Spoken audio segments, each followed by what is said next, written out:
I can remember a time in my own life where I had challenges with trusting in relationships. I was tired of being disappointed. I was tired of being hurt. And quite frankly, I had gotten to the point where I was just like, you know what? I don't even think this relationship thing is for me. But what I realized and discovered is that it's not that I couldn't trust people or trust men.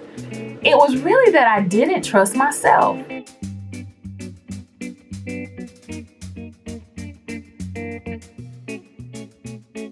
So what is trust?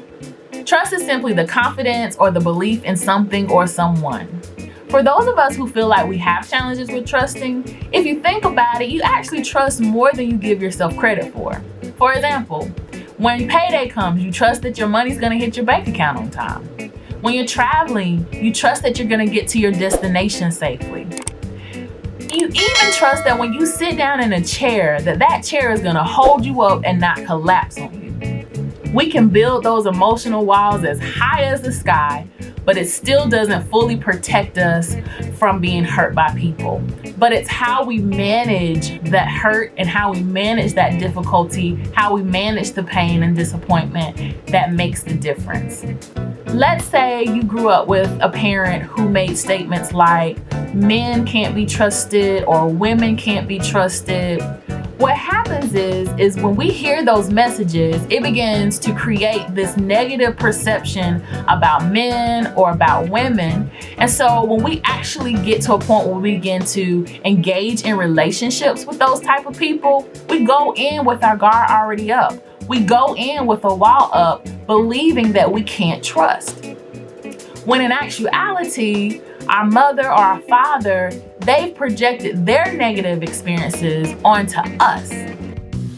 When I hear clients come into my office and make those statements such as, I don't trust, it's usually that they don't trust people per se, but they don't trust themselves.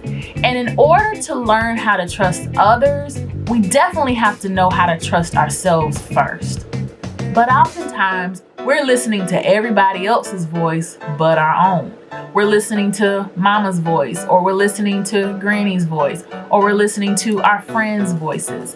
But at the end of the day, when it comes to making the decisions that are best for you and developing and building trust within yourself, you have to be able to hear your own voice. And even if the outcome doesn't turn out the way that you want it to turn out, that you'll still be okay. If you don't know how to swim, you don't dive into the deep end of the pool first. You start off on the shallow end.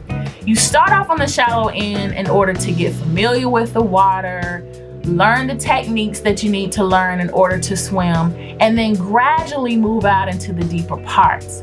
The same thing is with trust. In order to build trust, you gotta start off small. And in relationships, that can be a hard thing to do. Usually, we don't trust enough or we trust too much early on. Start off with sharing things that you're comfortable with sharing with people that you don't care if other people know, and see how they respond to it. That's a great way to build trust with people. Instead of focusing on the choices that we made, focus on what the experience taught us. What did we learn about ourselves? What did we learn about the people involved? And what will we do differently moving forward? The thing about building self-trust is that even when people hurt us or disappoint us, we can still find safety within ourselves.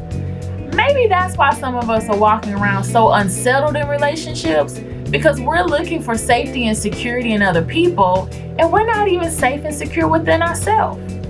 If you want more content like this, be sure to hit the subscribe button.